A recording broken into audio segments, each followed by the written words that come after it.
And as you were saying, I'm listening. Go ahead and tell me what you were saying. Apparently, what? Consulted Dr. TikTok and Dr. YouTube and went out and bought it.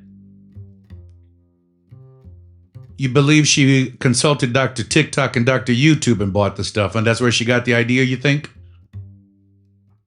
Sorry, you're so quiet, I can barely hear you. Okay, let me get you to put your headphones on a little bit firmer, and then we'll step you up to the microphone. One. Apparently, she consulted.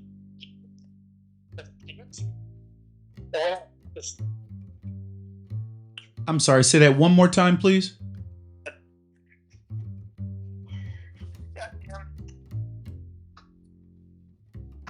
I'm listening to you, sir. Go ahead. She went out and consulted Dr. YouTube and Dr. TikTok and went out. You say apparently she consulted Dr. TikTok and Dr. YouTube and went out and bought some stuff? Yeah. Oh my goodness. I'm sorry that you are having to go through this situation. And unfortunately, there are many people out there in the world that still have, for some reason or another, out of ignorance, guilt, or shame, believe that home remedies for things of that nature actually work, and not realize that they place not only themselves at risk, but also their unknowing, unsuspecting partner.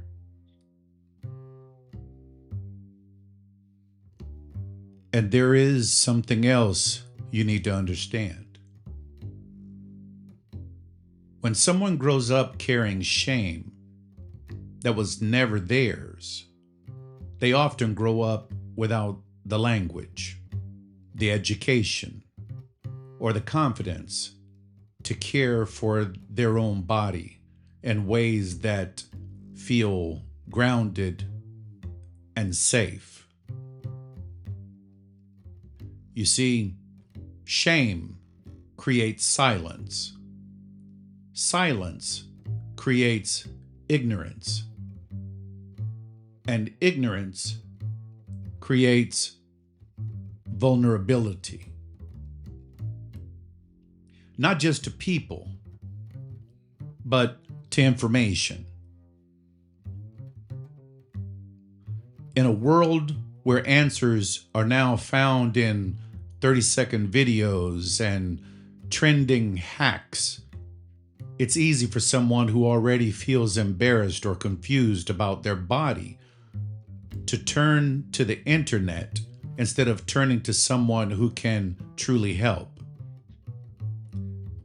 Not because they are careless, not because they are foolish, but because shame taught them long ago that asking for help is dangerous or humiliating or simply not allowed. So they reach and search quietly. They scroll privately. They try to fix things alone using whatever they find, even if the source is a stranger on TikTok or YouTube, promising quick solutions to intimate concerns. And sometimes those solutions are not solutions at all. Sometimes they are home remedies that misunderstand the body. Sometimes they are ideas that sound clever but are rooted in fear, confusion, or desperation. Sometimes they involve products never meant for the human body. Things found in kitchens, pantries, or grocery aisles. Because the person is trying to solve a problem they were too ashamed to speak aloud. This isn't stupidity. This is survival. This is what happens when someone has been taught directly or indirectly that their body is a source of embarrassment or danger or secrecy.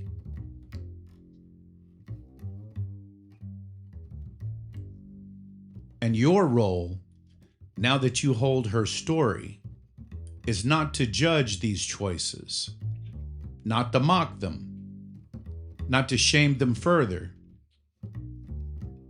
Your role is to understand why they happen.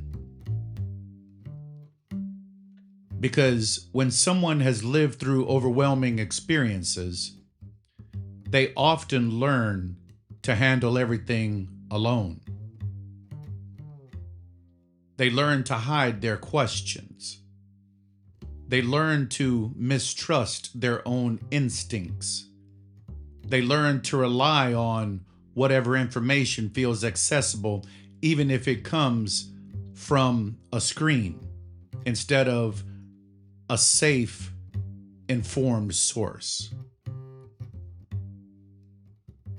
And when you understand that, you begin to see those choices not as mistakes, but as evidence of how deeply she has tried to survive in a world that never taught her she deserved proper care. Your steadiness, your calm, your presence, your lack of judgment becomes the first place where she can begin to unlearn that shame, where she can begin to ask questions without fear, where she can begin to trust that her body is not something to hide, to fix in secret, or treat with remedies born from desperation. You don't have to correct her. You don't have to educate her. You don't have to become an expert. You simply have to be the kind of person who makes it safe for her to seek real answers, instead of searching alone in the dark corners of the internet.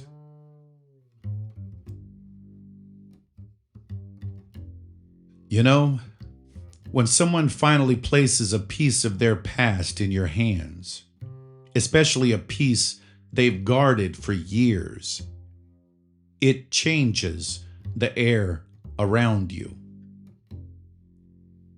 It asks you to slow down, to breathe differently, to recognize that you're holding isn't just information, it's a tide, a living tide.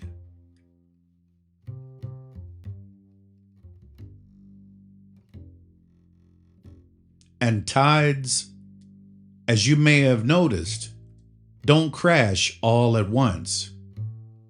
They come in gently, then recede gently. They rise, they fall. They move in cycles that are older than memory. People who carry deep pain often move like that too. Not because they're fragile, but because their inner world has learned to protect itself in rhythms. And when someone trusts you enough to let you near those rhythms, it's important to understand the nature of what you're witnessing.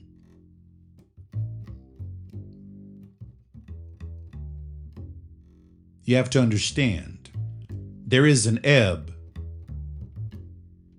there is a flow, there is a coming close and a stepping back. Not to confuse you, but to breathe. And your role, this role you now find yourself in, is not to force the tide or to hold it still or to demand that it behave differently.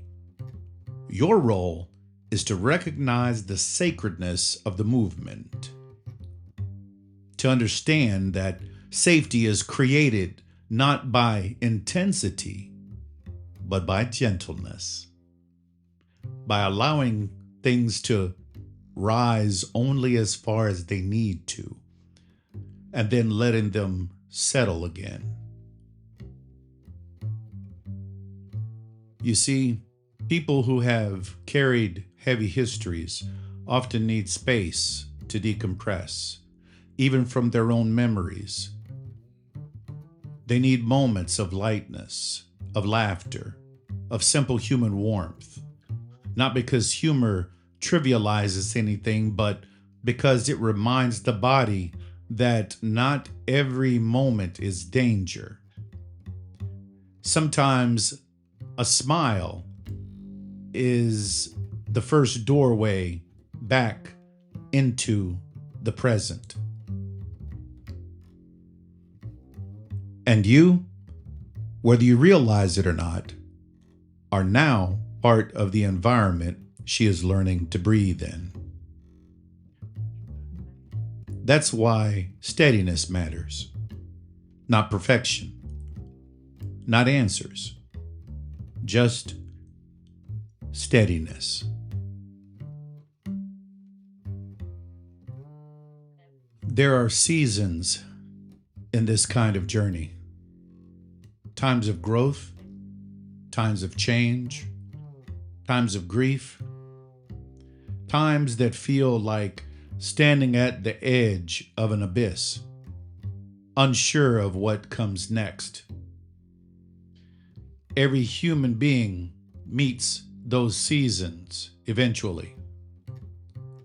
Every caregiver, every partner, every person who loves someone deeply will find themselves in their own winters and summers, their own dark nights and bright mornings.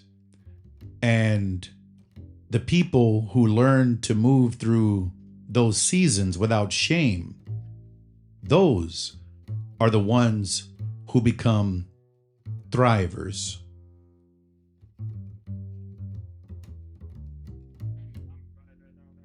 You don't have to guide her through her seasons. You don't have to interpret them. You don't have to name them. But you can honor them.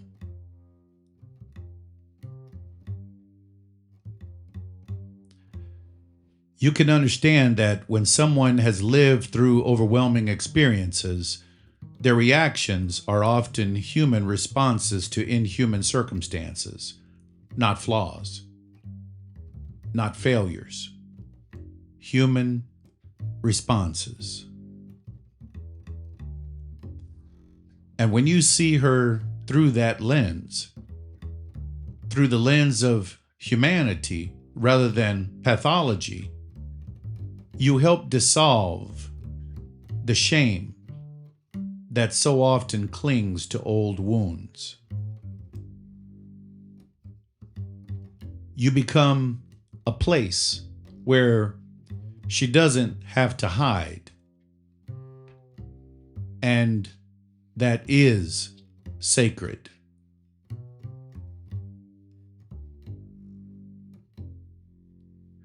Because there will be times when she feels like she's slipping into an inner winter, and times when she rises into spring again.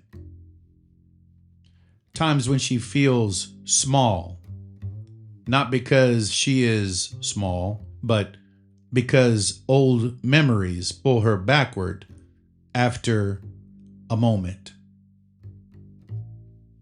And in those moments, your steadiness becomes a kind of warmth, a reminder that seasons pass, that tides return, that people grow.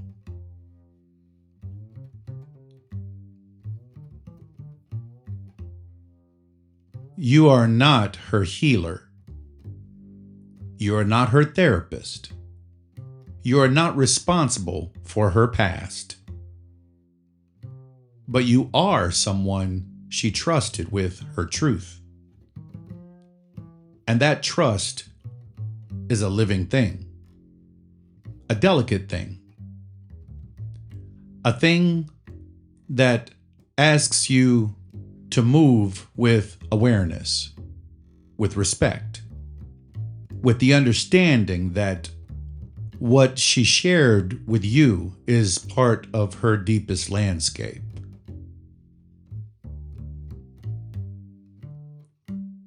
And when you hold that landscape with care, when you honor the tides, the seasons, the rhythms, you become part of the environment that allows healing to unfold in its own time. Not because you fix anything, but because you stay human, steady, kind, present.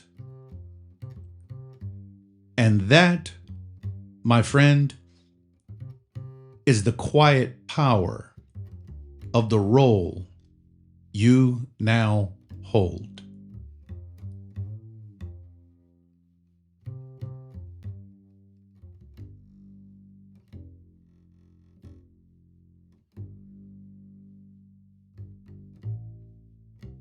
And you know, when someone carries a history they never asked for, the signs of that history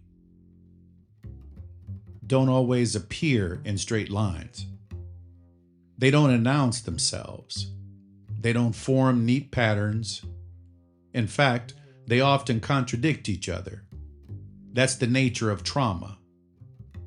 It can look like many things, and sometimes it looks like nothing at all. And so when you're learning to recognize the subtle echoes of someone's past, it helps to understand that many of these signs are also ordinary human reactions to stress. What matters is not a single moment, but the clusters that linger over time. Let me show you how these echoes sometimes appear.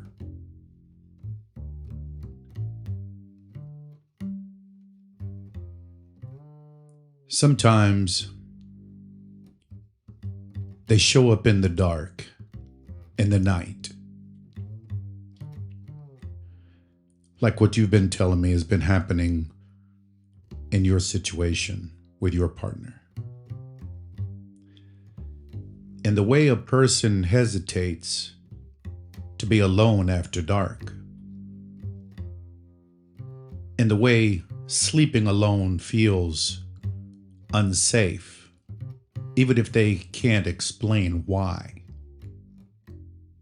In the way the dark itself seems to hold memories the daylight keeps at bay.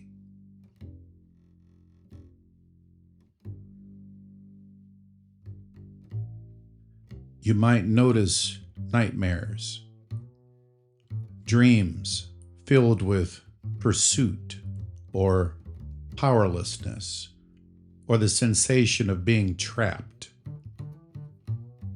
Night terrors that jolt the body awake before the mind can catch up, or long stretches of chronic insomnia where the body refuses to surrender to sleep because sleep once meant danger. And then, sometimes, the echoes move into the body. a sudden sensitivity to swallowing or gagging, as if the throat remembers something that the mind has tried to forget.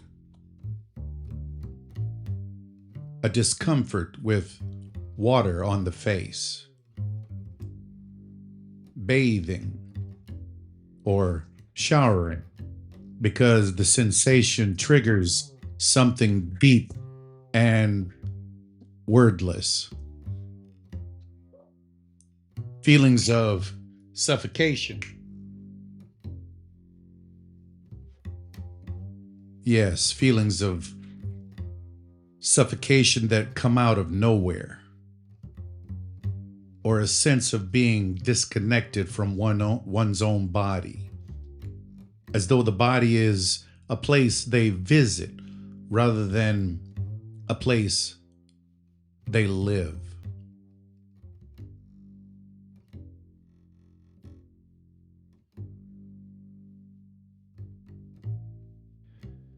These signs don't tell a story on their own, but together, over time, they can whisper that something once happened. Something. But together, over time, this overwhelming something that shaped the nervous system in ways the person never chose. But we'll talk about the vagus nerve in future episodes. And your role, now that you hold her story, it's not to interpret these signs or diagnose them. Your role is simply to recognize that these patterns exist in the world, and that for some people, they are the quiet footprints of a past they survived. And there is something else you need to understand. When someone grows up carrying shame that was never theirs, they often grow up without the language, the education, or the confidence to care for their own body in ways that feel grounded and safe. Shame creates silence. Silence creates ignorance. And ignorance creates vulnerability, not just to people, but to misinformation. And as we continue walking through this landscape together, I want you to notice how the echoes of old wounds can show up in the most intimate corners of a person's life. Not because they choose it, not because they want it, but because the past sometimes leaves fingerprints on places where trust and vulnerability live. Sometimes the echoes appear in relationships that become tangled or complicated, not out of desire, but out of survival. Sometimes there is a history of being pressured, coerced, or manipulated. What some might call sexual blackmail, where intimacy was used as a bargaining chip rather than choice. And when someone has lived through that, especially after a childhood of abuse, sexual abuse, it can shape how they see connection. And some of these connections become deviant type of behavior, where roles are changed sometimes, and they end up buying apparatuses and things of that nature to do things that they weren't meant to do. And the person that holds the power over them ends up making them do things to where sex may feel bad or dangerous or strangely powerful. Not because sex itself holds those meanings, but because the past assigned them long before the person had a chance to choose their own definitions.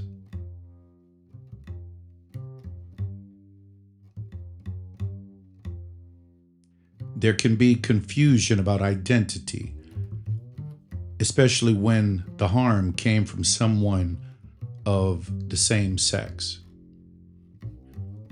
Not confusion about who they are, but confusion about what the experience meant.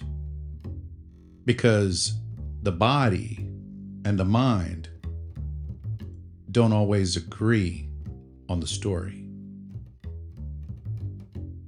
Sometimes fantasies arise that echo the past, not because the person wants to relive anything, but because the nervous system learns certain patterns under duress.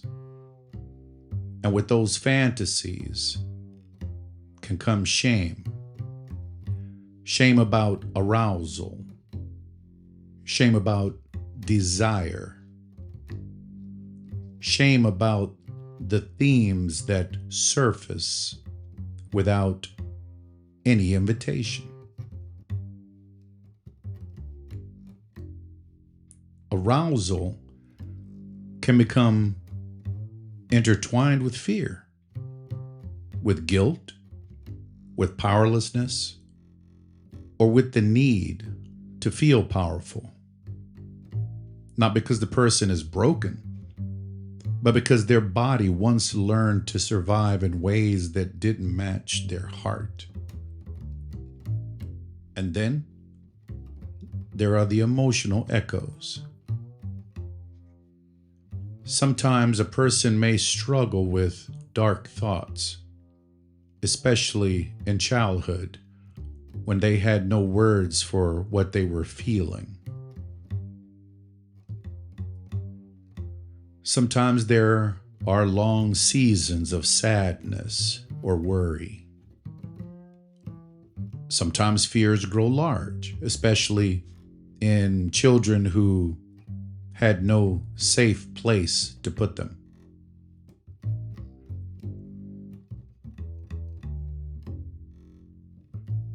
There can be a fear of losing control or going crazy, not because they are, but because overwhelming experiences can make the mind feel unfamiliar. And sometimes the person learns to split to separate parts of themselves just to get through the day. Not as a flaw, as a survival strategy. These signs, like all the others, do not tell a story on their own. They do not define a person. They do not reveal a diagnosis. They simply show how deeply the human spirit can adapt when it must. And your role, now that you hold her story, is not to interpret these signs or fear them. Your role is to understand that they exist in the world, and that for some people, they are quiet echoes of a past they survived with more strength than they ever give themselves credit for.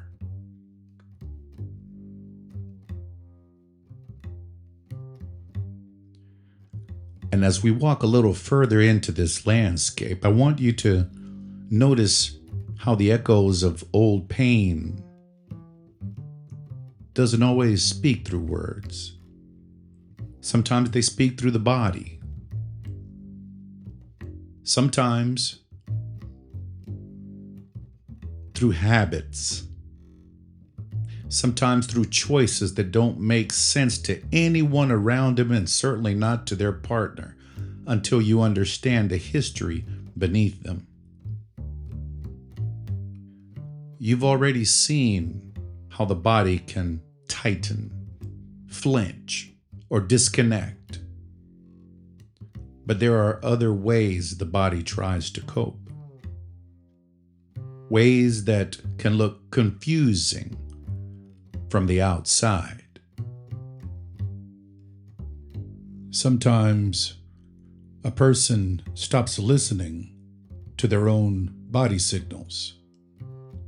Not because they don't care, but because those signals once carried danger. Sometimes they struggle to take care of their body, not out of neglect, but because the body itself feels like a place they're not sure they want to inhabit.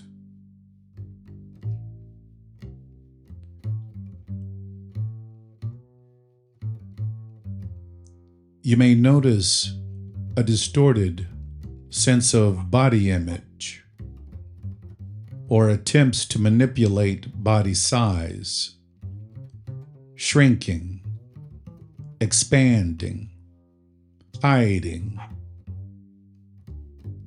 taking extreme medications, anything to avoid unwanted attention.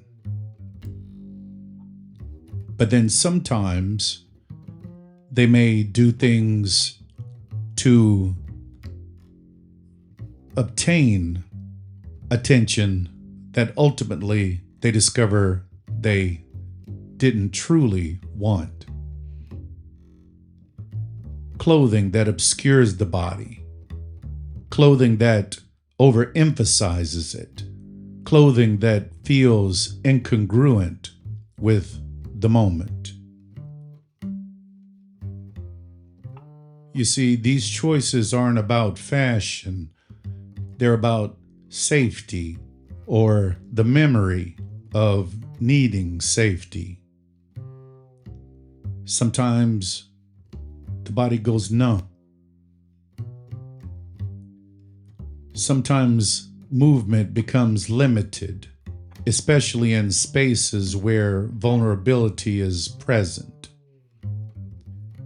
Sometimes there is a rigid control around the natural bodily functions, as if the body must never betray them again.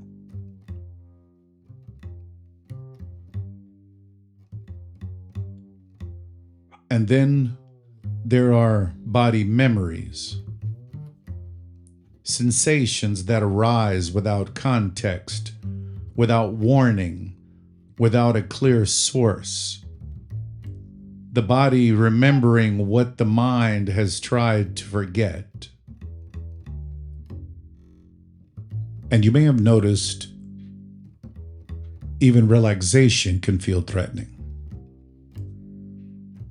What should be calming becomes a moment of increased anxiety. Because letting go once meant losing control. And then there are the health struggles that can accompany long-term stress. Chronic gastrointestinal issues, chronic headaches or migraines, tension in the jaw, joint pain, fatigue, patterns of compulsive behavior, struggles with various substances, eating difficulties, other conditions that flare up under stress.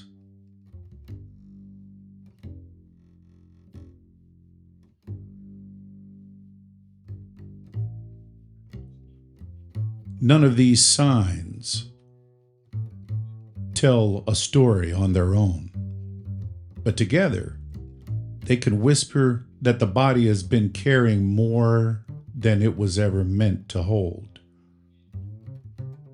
And then there is the realm of sexuality, a place where old wounds can echo the loudest. Sometimes there are tears during or after intimacy. Sometimes desire disappears. Sometimes arousal is difficult. Sometimes the body responds, but the heart does not. Sometimes there is a swing between no desire at all and overwhelming desire. Not because the person is confused, but because their own nervous system is trying to find a way to feel safe. Sometimes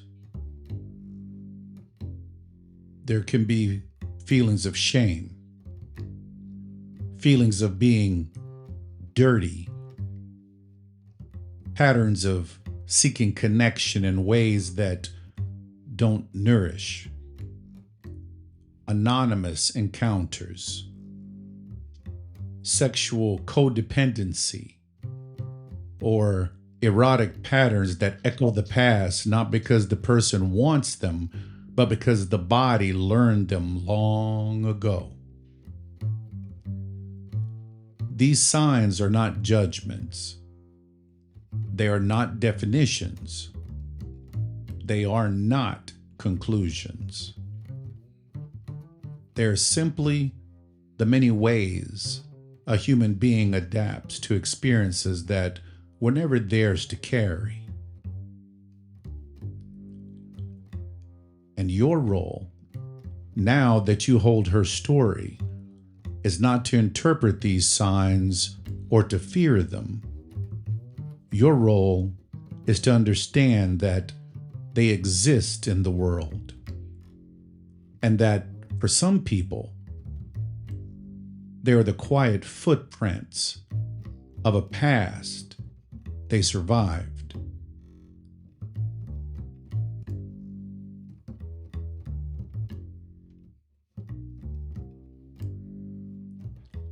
And as we sit and think back on all the things that you've discussed with me over the last few weeks, and as we continue walking through this landscape, I want you to notice, based off of everything you've experienced, how the echoes of old wounds can ripple through a person's emotional world in ways that are subtle, surprising, or misunderstood by others. Sometimes the pain turns inward. Sometimes a person harms themselves, not because they want to die, but because they are trying to feel something, or trying not to feel something. And sometimes anger disappears entirely, as though the emotion itself has been locked away for safety. Other times it erupts in ways that seem disproportionate, because the body remembers what the mind has tried to bury. There can be moments of emotional numbness. You know, that far away look some call the 1,000-yard stare. A dissociation, a drifting, a temporary stepping out of one's own life. And beneath it all, a chronic sense of powerlessness can linger, like a shadow that follows even on bright days. Mirrors can become uncomfortable companions, not because of vanity, but because seeing oneself clearly can stir memories the person never asked for. Some can speak about their trauma with no emotion at all, not because they don't feel, but because feeling was once dangerous. Others carry guilt that was never theirs to carry, shame that was planted in them long before they had words.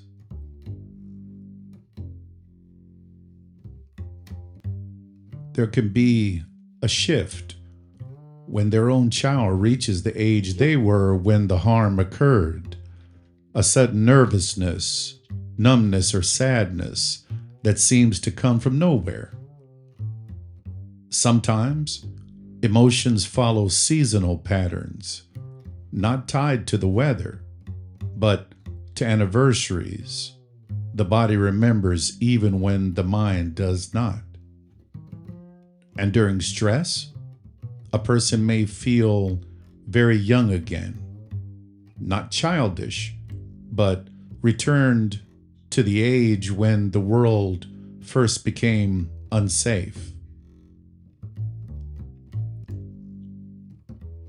Then there are behaviors shaped by survival.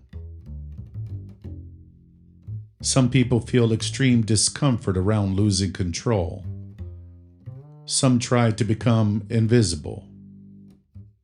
Some overcompensate when perfectionism, as though flawlessness could protect them. Some become chronic people pleasers, monitoring every word, every gesture, every breath. Happiness can feel unfamiliar, even threatening. There could be a sense of helplessness learned long ago. Some people become solemn, others seek attention. Both are ways of navigating a world that once felt unpredictable. There can be patterns of revictimization, overt or subtle, a sense of dread that appears without explanation, a tendency to create crises, not intentionally, but because chaos once felt normal.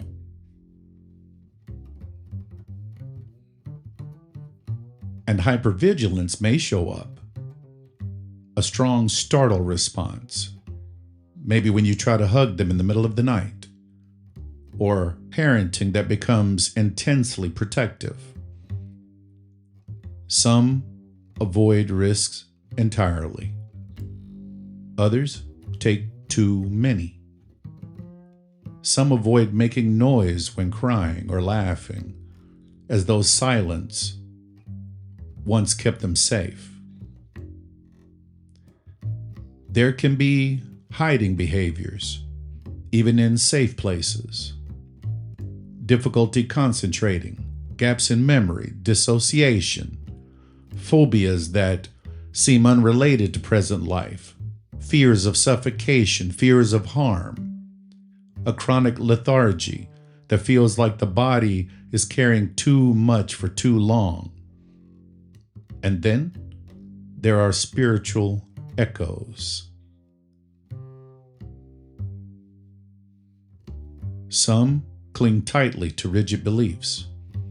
Others reject spirituality entirely. Both can be responses to experiences that shook their sense of meaning. And finally, the interpersonal world, the place where old wounds often echo the loudest. Trust can become complicated. Some trust no one. Some trust too easily. Boundaries may become rigid or disappear entirely. Conflict can feel terrifying. Abandonment can feel like a threat, even in stable relationships. Commitment can feel overwhelming. Not because the person doesn't care, but because closeness once came with danger.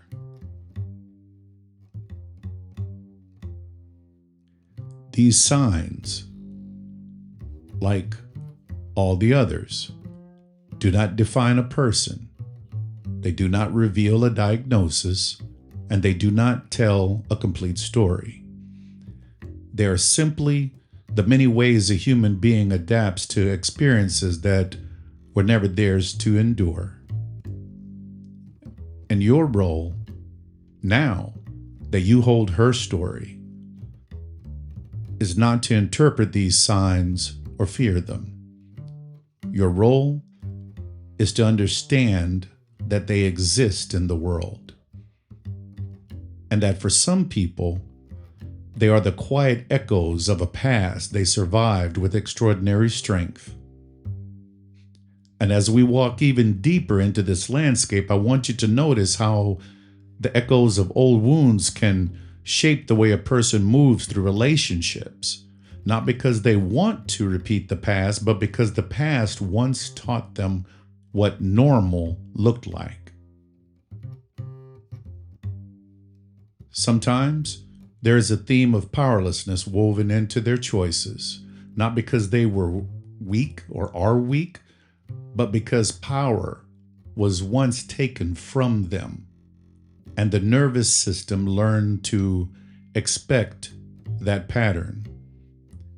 Sometimes they find themselves drawn to partners who are unavailable or struggling, or caught in their own addictions, especially when sexuality has been tangled with pain or confusion in the past. Relationships may become conflict-laden, not because they seek chaos, but because chaos once felt familiar. Family dramas may repeat themselves, not out of intention, but out of old wiring. Sometimes the family itself resists counseling, resists healing, resists truth. And that resistance becomes another layer of silence the person must navigate. Relationships may not grow gradually. They may leap forward too fast or stall too soon, because pacing intimacy can feel unfamiliar. And someone with a strong sense of sexual identity may struggle deeply when a partner does not wish to be sexual, not because they are demanding, but because sexuality itself has been tied to connection, safety, or worth in complicated ways. And then there are echoes that appear in children. Sometimes a child begins missing school excessively. Sometimes they want to stay at school as long as possible. Sometimes they hide in closets or in corners, or not because they are playing, but because hiding once kept them safe. There can be physical symptoms with no clear explanation. Regression to earlier behaviors, extreme shyness around bathing or changing clothes or choosing the bathroom, a sudden fear of certain people or a certain gender. Some children steal, some start fires, some wet the bed long after the age when that would be expected. Some harm animals, some struggle to focus, some act out with other children in ways that are not age appropriate. There can be early promiscuity, frequent masturbation, overly compliant behavior, the kind that looks like goodness but is really fear. Any chronic disturbances in eating or sleeping or daily routines. A child may appear unkempt. Their underwear may be stained. They may develop compulsive behaviors. They may know things about sexuality that no child should know. They may show curiosity or behavior far beyond their developmental stage. There can be perhaps an extreme fear of doctors or dentists, a withdrawal from friends, a shrinking of the spirit, a sense of powerlessness that no child should ever feel. And again, none of these signs tell a story on their own. None of them prove anything. None of them define a child or an adult. They are simply many ways human beings adapt to experiences that were never theirs to endure. And again, your role, now that you hold her story, is not to interpret signs or fear them. Your role is to understand that these patterns exist in the world, and that for some people, they are quiet echoes of a past they survived with extraordinary courage.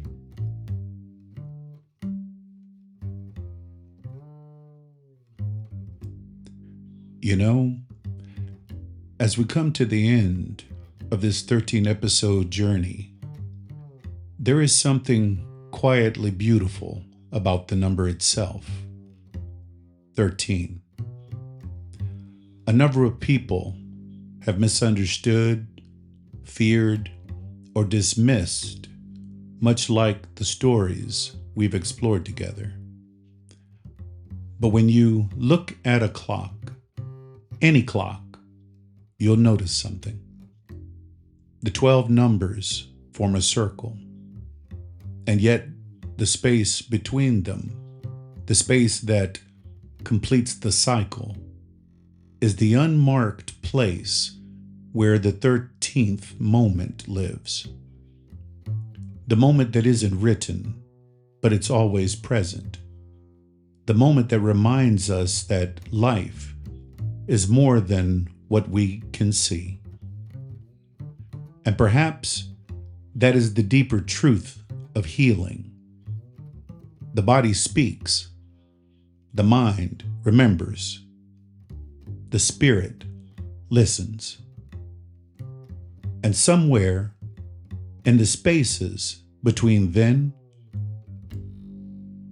and the unmarked places, love does its quiet work. Scripture tells us that perfect love casts out fear, and that trust is not an idea, but a way of walking, a way of breathing, a way of inhabiting the world with a heart that knows it is held. And maybe that is what this whole journey has been about. Not erasing the past, not forcing the future, but learning to walk in the light that has been there all along. The light that threads through every story, every season, every moment of courage. 13 episodes, 13 thresholds, 13 invitations to remember that healing is not a destination, but a rhythm, a tide, a returning.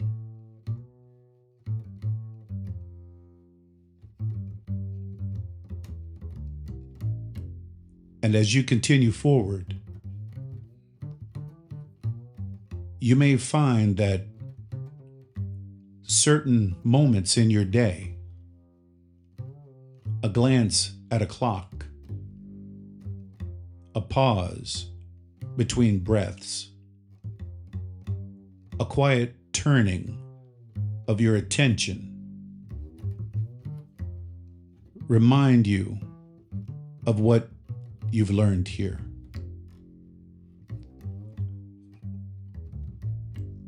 That you're not alone. That love is stronger than fear. and that walking in the light is something you choose, one gentle moment at a time. May this closing be a blessing to your body,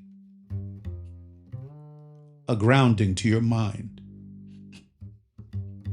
and a softening to your spirit.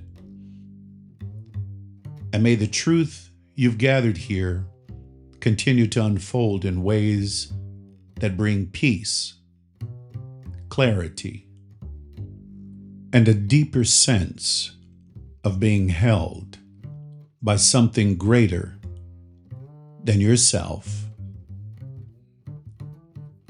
Thank you for listening to Truth Talk. You've been listening to Fickle, the Weathervane situation. Observed sexual trauma indicators.